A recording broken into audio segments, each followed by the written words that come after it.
The day brought her human husband home. Her mother did not speak to her for 3 days. Was a warrior of the empire. Her people were tall, strong, and proud. Their skin was pale blue and their eyes glowed like small moons in the dark. For thousands of years, they had been the greatest fighters in the galaxy. Every child learned to hold a blade before they could read. Every adult had scars from battle. This was their way. So when daughter of the great general returned from the human colonies with a husband, everyone expected a strong warrior. They expected someone who could match her in combat. They expected fire and thunder. Instead they was not tall, he was not loud. He did not carry weapons or wear armor. When he walked into the great hall of the family, he bowed low and smiled softly. His eyes were dark brown, warm like earth after rain. His hands were gentle, not rough from sword practice. He spoke quietly, and when he did not know what to say, he simply stayed silent. "This is your husband?" Mother Bora asked. Her voice was cold as winter wind. "Yes," Mother said. She stood straight and proud. He was the diplomat assigned to our peace talks on Earth Colony 7. We worked together for 2 years. "A diplomat," Bora repeated. She looked at like he was a small insect. "Humans are already weak, and you chose the weakest one among them." Said nothing. He just kept his eyes down and his smile gentle. That night the servants whispered, the soldiers laughed. The brothers Jin and refused to sit at the same table as during dinner. They said it was shameful. They said had lost her mind. "Sister," Jin said, his voice full of anger, "you could have married anyone. The prince of the eastern sector wanted you. Commander offered her son. Even the son of the High Council asked for your hand. And you chose this human." "I chose," said calmly. "But why?" demanded. "What can he give you? He cannot fight. He cannot protect you. He probably cannot even lift your sword." Looked at her brothers. Then she looked at, who was eating his food quietly, not reacting to their words at all. "He makes me feel peace," she said simply. The brothers laughed. They thought it was a joke, but was not joking. Weeks passed, settled into the great house of the family. He did not train with the warriors. He did not attend war meetings. Instead, he found a small garden behind the house that no one had cared for in years. The garden was full of dead plants and dry soil. Every morning woke up early. He went to the garden and worked. He pulled out dead roots. He brought new soil. He planted seeds he had brought from Earth. He carried water from the well and poured it carefully over each small plant. The servants thought he was strange. A man doing garden work. In culture, this was work for the lowest class, but did not seem to care what anyone thought. He just worked quietly day after day. General's father watched from his window one morning. He saw kneeling in the dirt, his hands covered in mud, carefully placing a small flower into the ground. "What kind of man is this?" the general asked his wife. "A useless one," Bora answered. "Our daughter has shamed us." But the general was not so sure. He had fought many battles in his life. He had killed many enemies. And in all those years he had learned one thing: the quiet ones were often the most dangerous.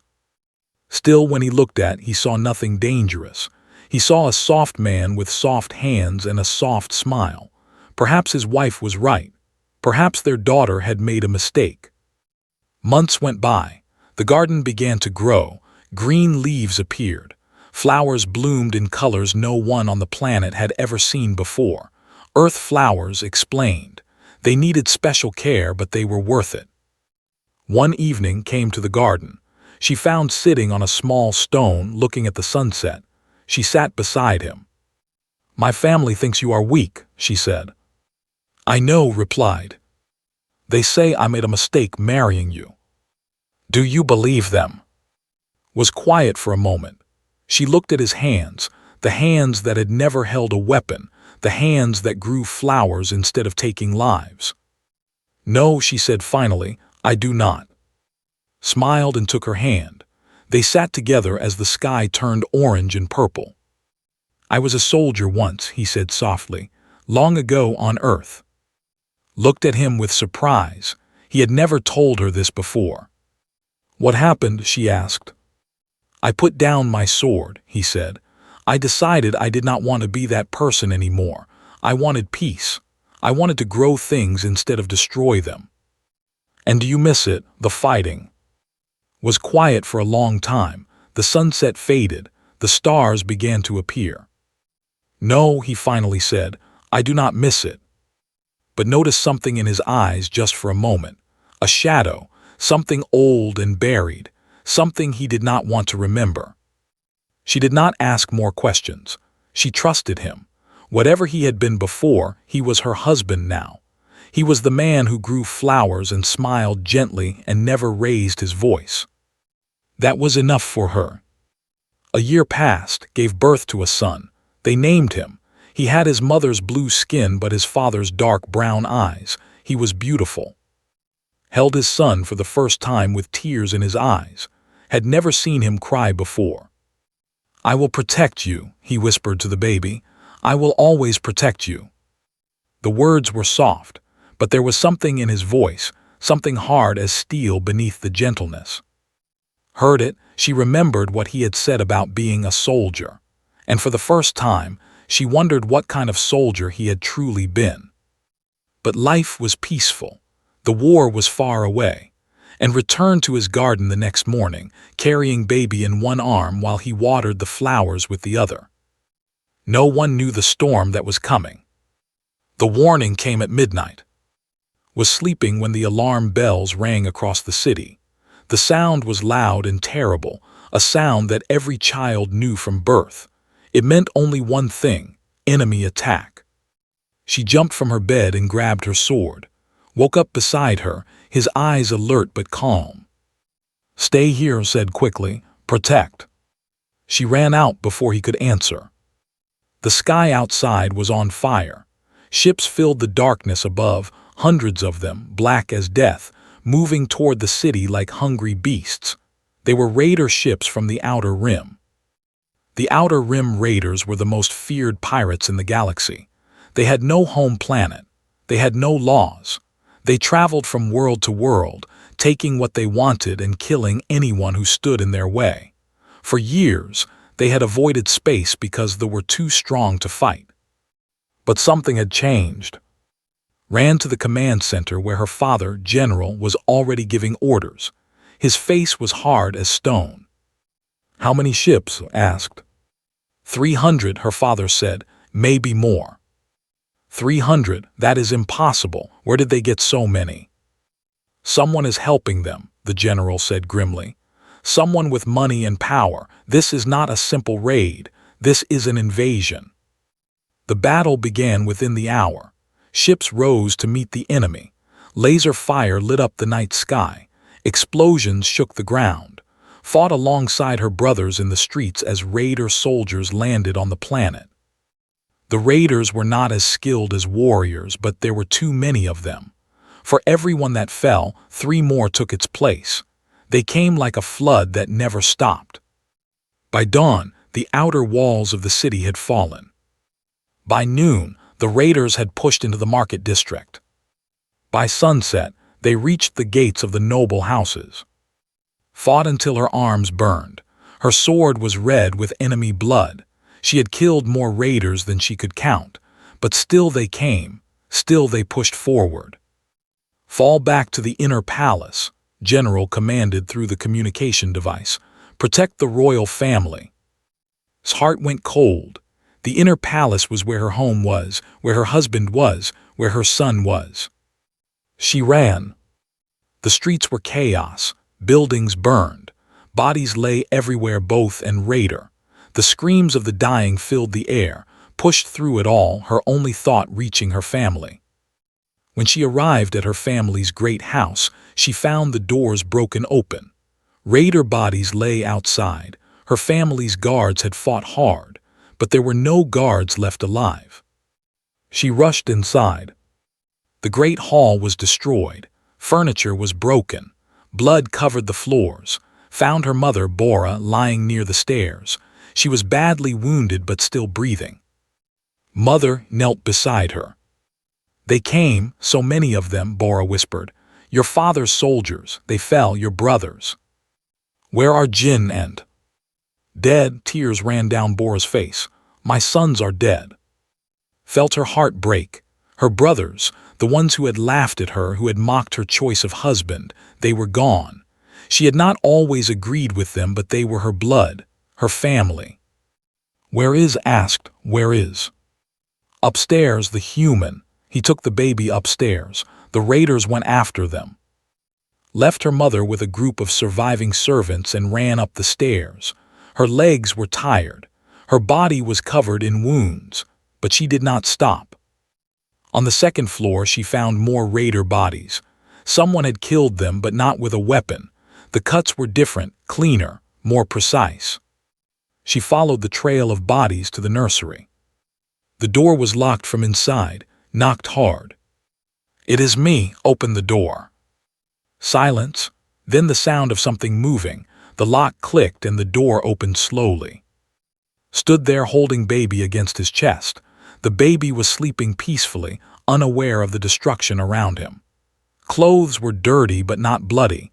His face was calm as always. Are you hurt? Asked. No, he said, we are fine. Looked past him into the room. It was untouched, safe. The raiders, they came up here. Yes. What happened to them? Was quiet for a moment. Then he said simply, they left. Wanted to ask more questions, but there was no time. The sounds of battle were getting closer.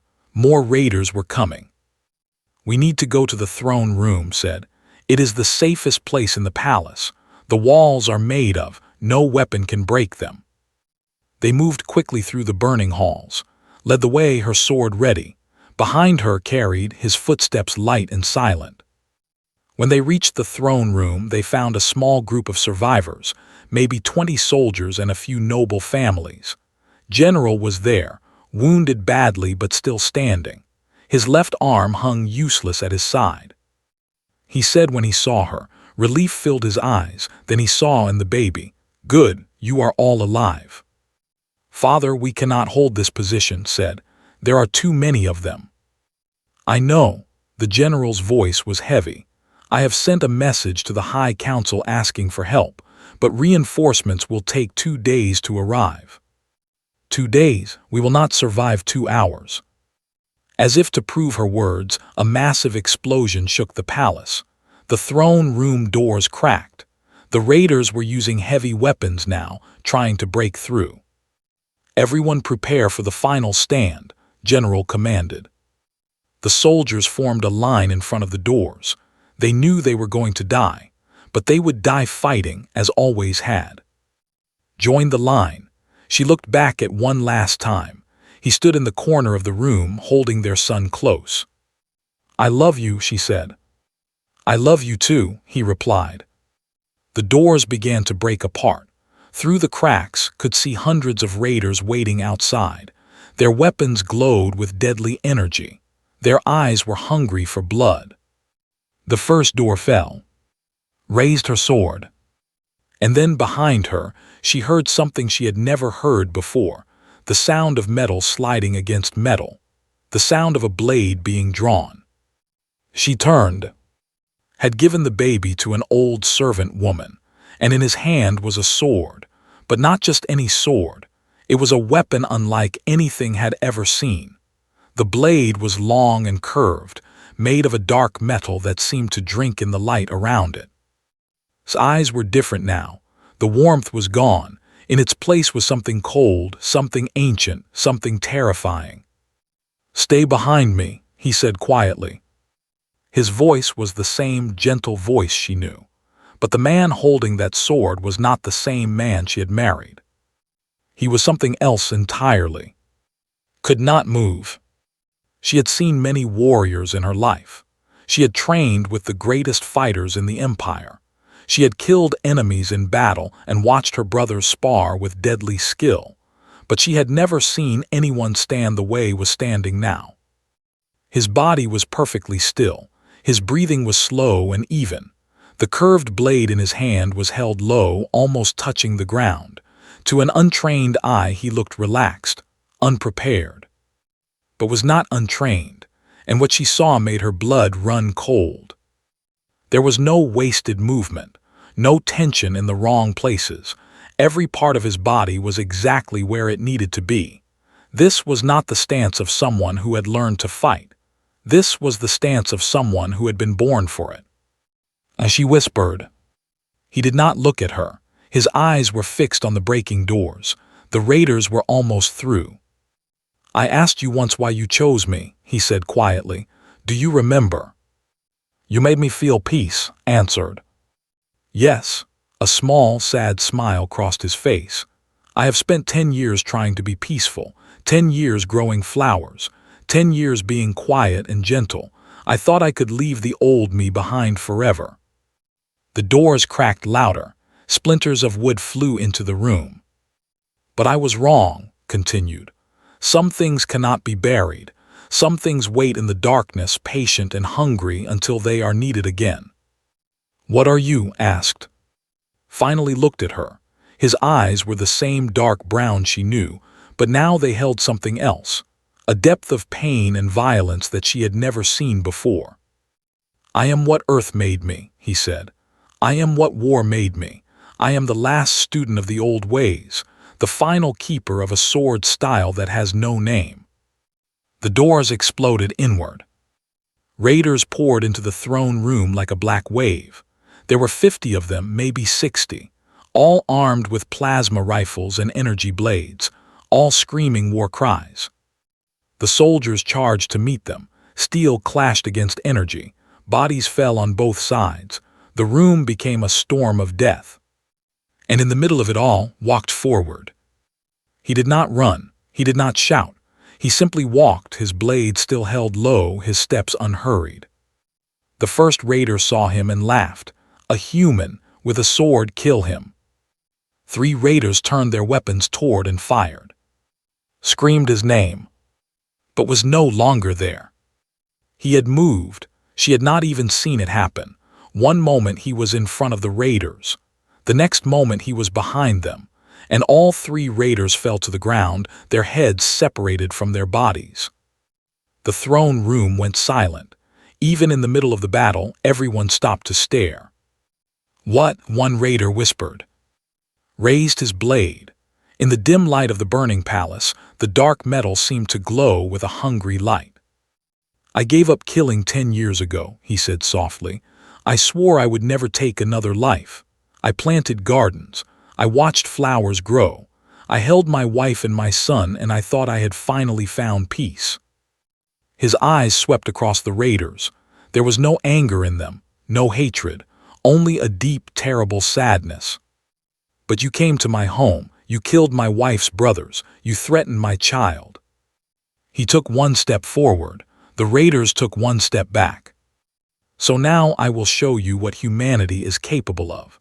I will show you why Earth's warriors were once called the demons of the galaxy.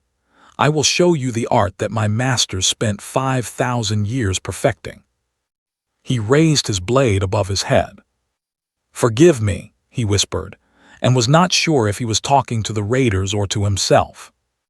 Then he moved. It was like watching a storm. No, it was like watching something beyond nature, something that should not be possible. His body flowed through the raiders like water through rocks. His blade sang through the air, each cut perfect, each movement leading into the next without pause. Raiders fell around him in waves, not screaming, not fighting back, just falling, their bodies cut apart before they even knew he was there. Had trained her whole life. She was one of the best warriors in the Empire, and she could not follow his movements with her eyes.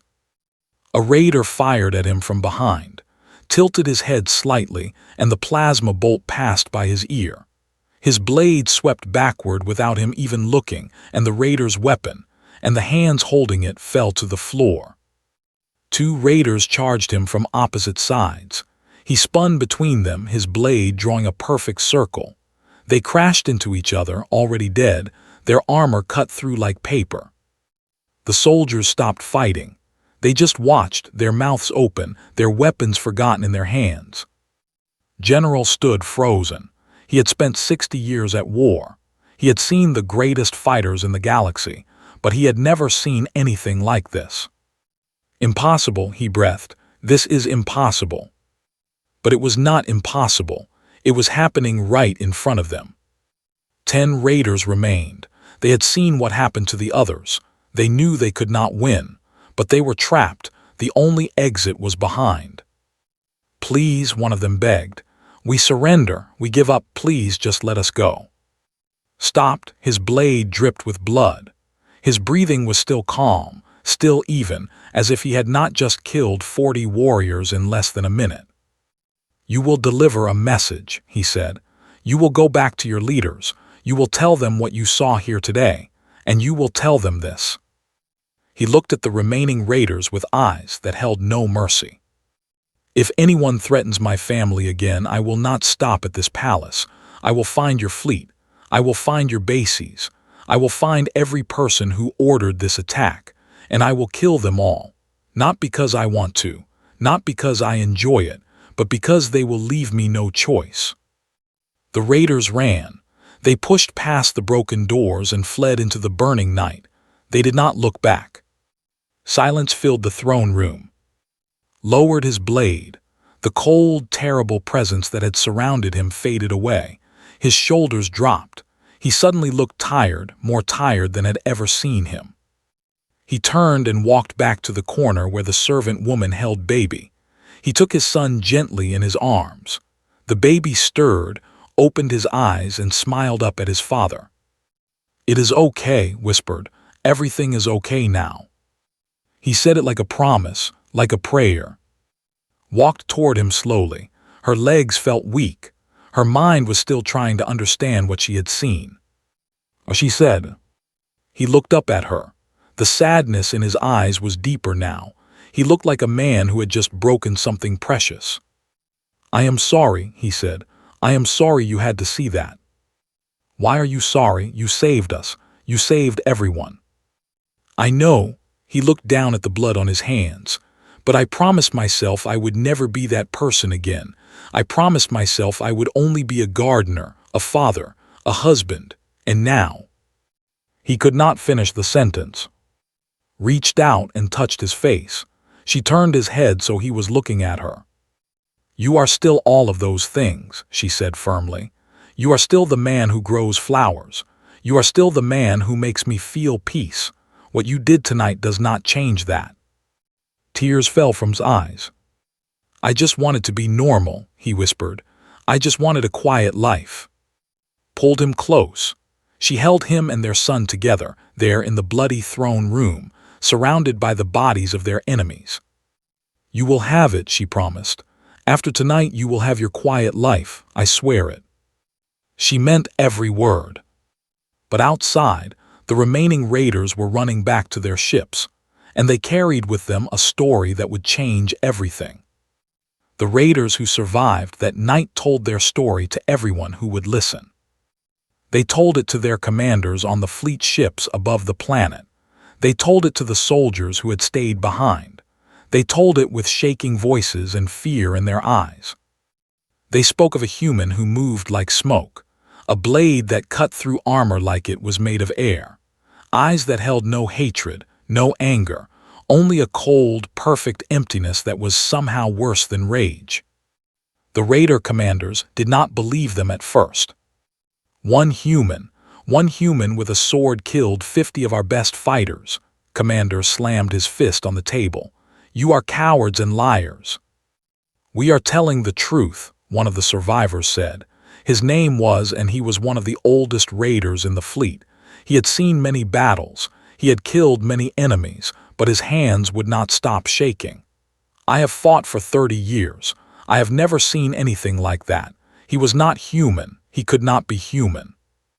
Humans are weak, Commander said. Everyone knows this.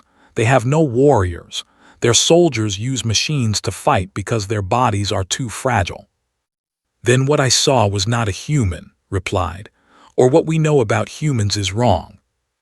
While the raiders argued in their ships, something else was happening on the surface. The soldiers who had seen fight were talking too.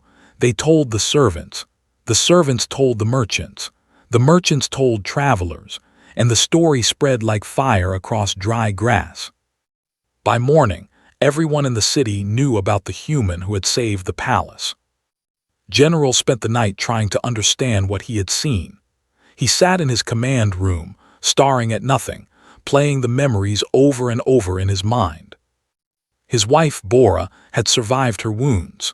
She lay in a medical bed nearby, watching him. "You have not slept," she said. "I cannot sleep." The general shook his head slowly. "All my life I believed I understood war. I believed I knew what a warrior looked like. And then I saw that human, that gardener, do things that should be impossible." "Tell me what you saw." So he told her. He described every movement, every cut, every impossible dodge and strike. When he finished, Bora was silent for a long time. "Our daughter chose well," she finally said. The general looked at her with surprise. "You hated him, you called him useless." "I was wrong." It was hard for Bora to say those words. She was a proud woman, but she said them anyway. "I looked at his soft hands and his gentle smile and I saw weakness, but I was looking at the wrong things." "What should we have been looking at?" "His eyes." Bora closed her own eyes, remembering. There was always something in his eyes, something deep and quiet. I thought it was emptiness, but it was not emptiness at all. "Then what was it?" "Control." Bora looked at her husband. "It was perfect, absolute control. He was not weak, my husband. He was strong enough to hold back an ocean of violence every single day, and we never even noticed."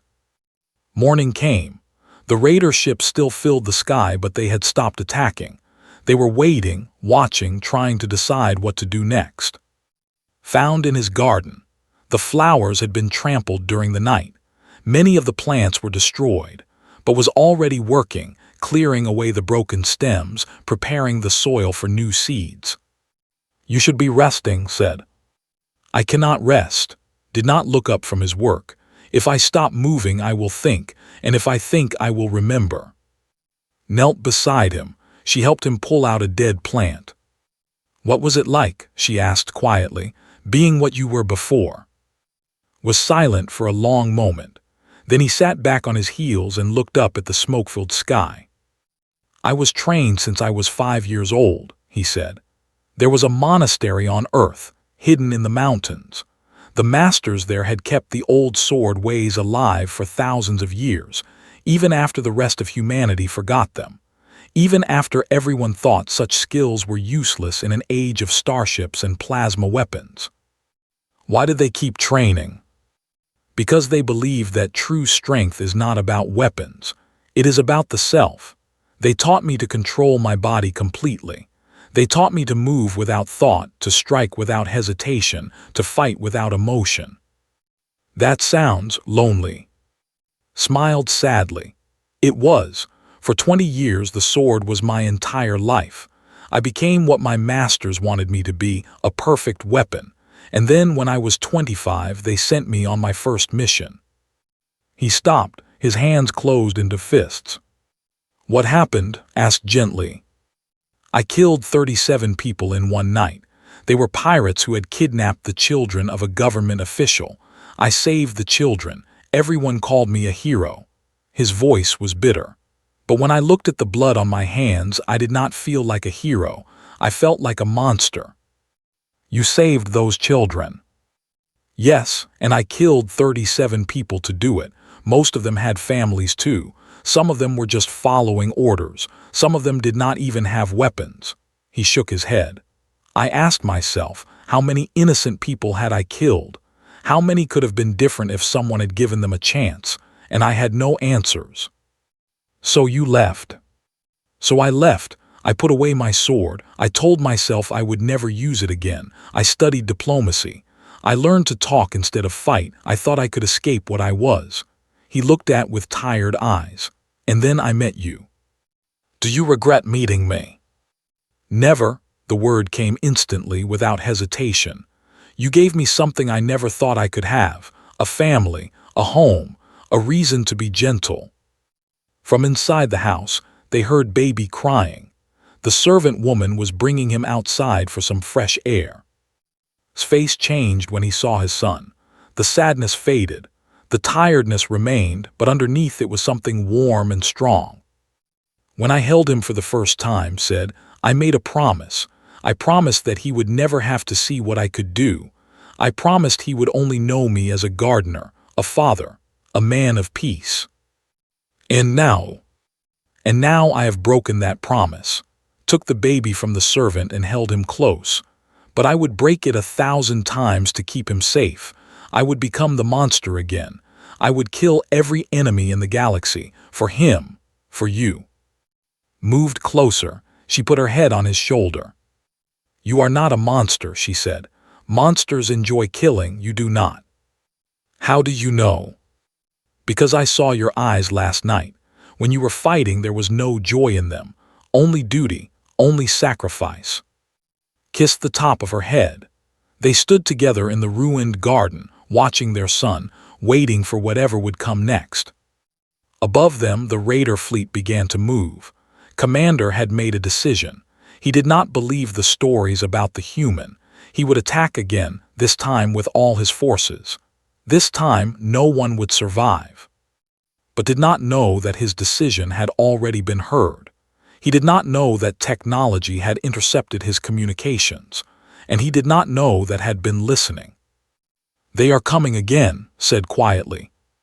How many? All of them, every ship, every soldier. Felt fear grip her heart. We cannot survive another attack. Our soldiers are wounded. The palace is half destroyed. We have no reinforcements. I know. Then what do we do? Handed baby to her. His eyes had changed again. The gentle husband was fading away. The warrior was returning. You stay here, he said. You protect our son. What are you going to do? Walked toward the house, toward the room where he kept his blade. I am going to end this. He said it simply, like he was talking about pulling weeds in the garden, but heard the steel beneath the words. She did not try to stop him. She knew she could not. And deep in her heart, she was starting to understand. Some battles could not be won by armies. Some battles needed something older, something that remembered the ancient ways. Her husband was walking toward war, and this time he was not going to hold anything back. The raider fleet descended like a black cloud. 300 ships carrying 10,000 soldiers, enough firepower to destroy a planet. Commander watched from his command ship, smiling with satisfaction. This time, there would be no survivors. This time, he would burn the palace to ashes and take everything of value. Begin the landing, he ordered. But something was wrong. One of his officers pointed at the scanner screen with a shaking hand. Commander, there is something coming toward us. What, another fleet? No, sir, it is. It appears to be one person. Laughed, one person. You are seeing things, clean the scanner. I have cleaned it 3 times, sir. There is one person walking toward our landing zone, on foot, alone. Pushed the officer aside and looked at the screen himself. The scanner did not lie. There was a single figure walking across the open ground between the ruined city and the raider landing zone, walking calmly, unhurried, as if going for a morning stroll. Zoom in, commanded. The screen changed. Now they could see the figure clearly. It was a human male, dressed in simple clothes. In his hand was a long, curved blade that reflected the light of the burning city. It is him, one of the bridge officers whispered. The one from the stories, the human who killed 50 of our men. Stories, said, but his voice was less certain now. Exaggeration. No human can do what those cowards claimed. Sir, what should we do? Stared at the screen. The human had stopped walking. He stood alone in the middle of the empty field, facing the approaching army of 10,000. Kill him, said. Send the first wave. 500 raiders charged across the field. They fired their weapons as they ran, a storm of plasma bolts and energy beams that should have turned any living thing to dust. But the human was moving. He moved through the plasma fire like it was rain. He did not dodge wildly or run in panic. He simply walked forward, his body turning slightly left, then right, his feet sliding across the ground in patterns too complex to follow. Every bolt missed. Every beam passed by him without touching. Impossible breathed. The first raiders reached him, and then they died. His blade moved in a single perfect arc. One swing and 5 men fell. Another swing and 7 more collapsed. He was not running or jumping or fighting the way soldiers fought. He was flowing like water, like wind, like something that had no solid form at all. The 500 raiders fell in less than 3 minutes. The human stood alone again, surrounded by bodies. His blade dripped with blood. His clothes were stained red, but he was not breathing hard. He was not tired. He was waiting. On the command ship, no one spoke. The bridge officers stared at the screen in horror. Commander's hands were shaking. "Send more men," he said, his voice cracked. "Send 1,000, 2,000, send everyone." Wave after wave of raiders charged at the human. Wave after wave fell. He was not a man anymore. He was a force of nature, a storm of steel and death that nothing could stop. Soldiers fired at him from all directions. He cut through them without slowing. They threw grenades. He walked through the explosions untouched. They brought out heavy weapons, energy cannons that could destroy armored vehicles. He deflected the blasts with his blade as if they were nothing. 2 hours passed.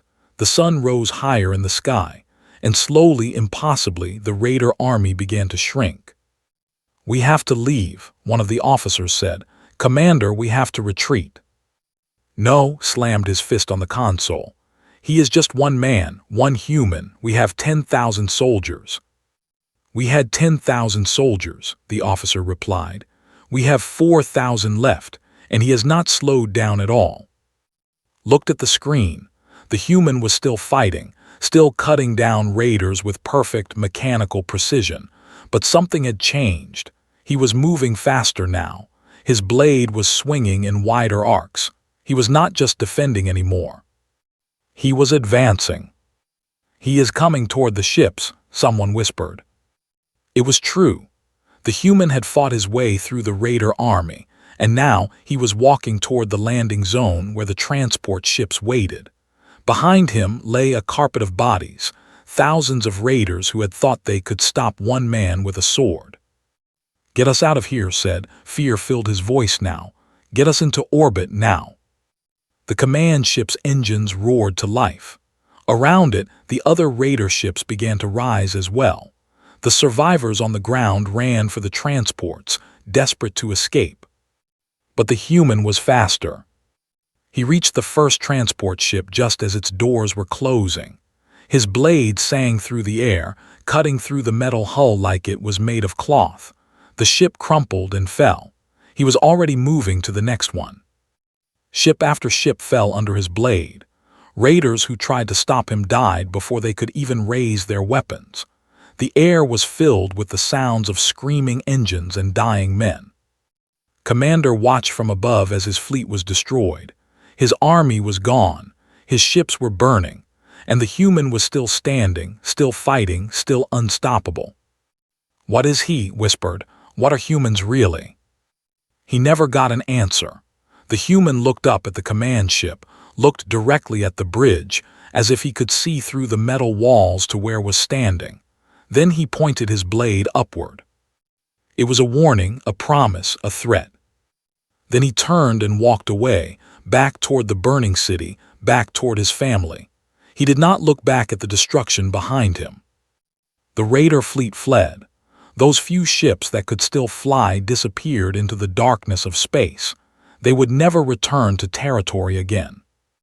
News of the battle spread across the galaxy within days. Everyone heard the story of the human who had defeated an army alone. Some called it impossible. Some called it exaggeration. But the raiders who survived told the truth, and slowly people began to believe. The High Council summoned to appear before them. They wanted to understand what had happened. They wanted to know if humans were truly capable of such things.